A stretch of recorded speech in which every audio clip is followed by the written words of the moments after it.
Hi, I'm Mike. Well, Chapter 2 is about the late 50s, early 60s and all the great experiences we had learning to surf and everything that goes with it, all the friends we made, places that we went, great new beaches we found. It was just a fantastic time. Enjoy.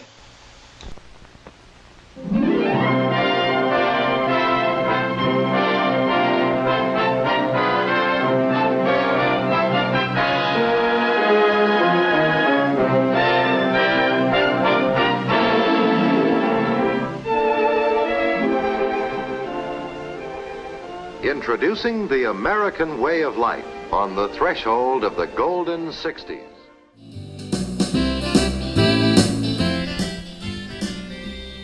Back in the 50s was a great time. Late 50s, my brother, my sister used to go to boarding school in Auckland. My brother would come home in the weekend, and because he had his license, he was 3 years older than me. You get your license at 15 in New Zealand. We'd borrow the old man's car and we'd whip down to the beach, go down to Ruakaka in the old Chevy. Great times. Here I am at 12 years old, first time down the beach when I was 12 with my brother. But check the hairstyle. These are the hairstyles that we had in the late 50s, early 60s. And here's a reenactment that we did, probably about 30 years later. My wife and 3 daughters doing a 50s reenactment. The 50s was a fantastic time. We used to go to the malt shop, Kendall's malt shop, or milk bar as we used to call it, and it was a jukebox, that sort of stuff. It was great. Here's Heather Moorhead at the malt shop having a malt. The days of the jukebox. Hey, they were good days, the 50s.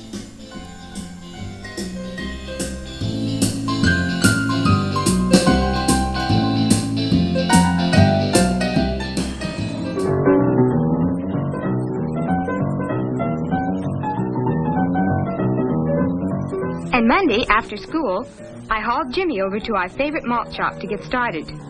Not only did I have Jimmy to try to sell, I had to compete with a jukebox and some music with a beat. Look, how many kids in school have cars? 300? Well, yeah, I guess so. Well, then out of that 300, how many got the rest of us into this jam? Gee, there couldn't be more than 6 or 8 of those yo-yos shoving around shot rods, making like they're real big men could there. Oh, those were the days of the hot rods. Great cars. We had a few of those ourselves, actually. And of course there was the old Woody, the surf wagon, with the timber panels on the side. A few of those around as well. And of course there was the superstars of the day, Marilyn Monroe.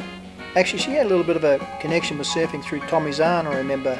He was a good surfer in those days. She was his girlfriend. So it was a pretty cool time. Words like hip, jive, cool, those sort of all the words coming in. But no doubt the biggest legend of that time was none other than Mr. James Dean himself. Really mean it.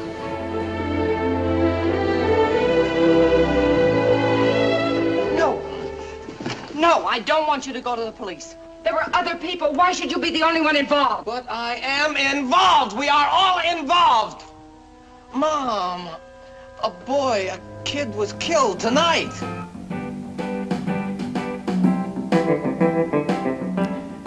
Well, in '59 we started making those regular treks down to Ruakaka, to the beach, in the old Woody.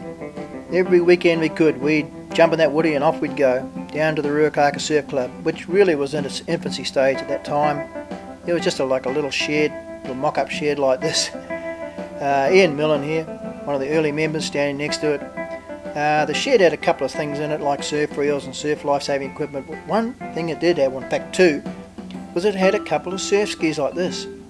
And we would pull them out and we'd go down the beach and sort of sit down and paddle around on them. And one day, a guy called Brick Taylor stood up on one.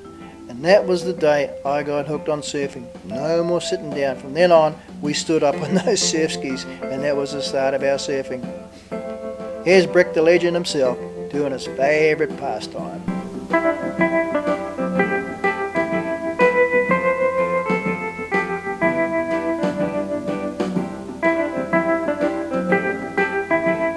So now we're stand-up paddle surfers, and we didn't even know it. Funny, isn't it? We called the waves breakers in those days. We're going for surfing the breakers, we'd say. And of course the white water was called the soup. Here's my wife in the breakers and in the surf on a surf mat. And 3 years later, we had our surf club. 1962, we'd all pitched in to build it. There was a few of the crew there, Dennis and Colin Sterling, I remember the names, Ian Millen and Kevin Codlin, who were great swimmers. Johnny Bruce became a good surfer, and it was Jim the club captain.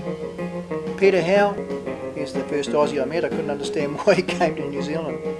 And of course there was the effervescent Mr. Billy Pritchard, seen here sticking his head out of the old Chevy on the way to Langs in the summer of '63.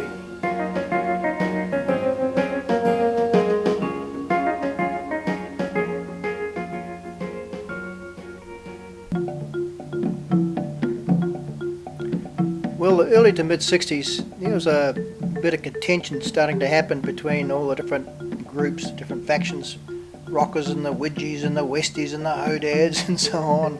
Bit of fun and contentious mixture, if you like. Then there was the Hells Angels. In the mid-60s, there was a bit of a confrontation between the Hells Angels and the Surfies in the main street of Whangarei and Cameron Street, but it ended up okay. Here's the New York chapter of the Hells Angels, just to give you an idea, and here's a couple of the local head honchos in Whangarei. See the smooth dude in the white suit in the background there? With the "I'm gonna get you" half smile look? Well, that guy, he's... Oh, wait a sec, it's my father-in-law. Whoops, sorry.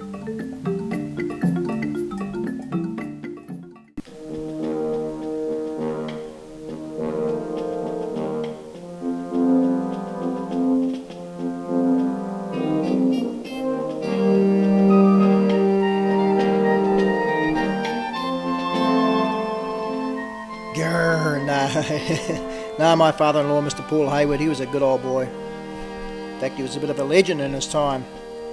And he was not one to not have a go either. Like in this arena, for instance. Keep an eye out for a friendly wing joining you on your port side. Roger, starlight. I feel. Bloody marvelous. Heading starboard now. Watch out for 109's above. Roger, fairfield leader. Going up now. Take the left-hand fair, blue leader. Roger. Everybody else keep tight.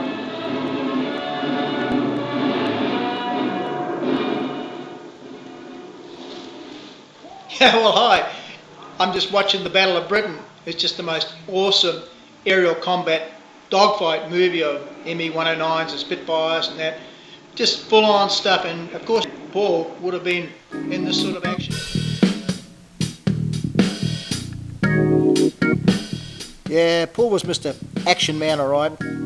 He and Rosemary actually came back to New Zealand after the war and started a family of their own and also an aircraft sales business. And eventually he had great success in the motor industry as well. Local charities and including Deputy Mayor of Whangarei. He was a good old boy, Mr. Paul Hayward. He did the hard yards.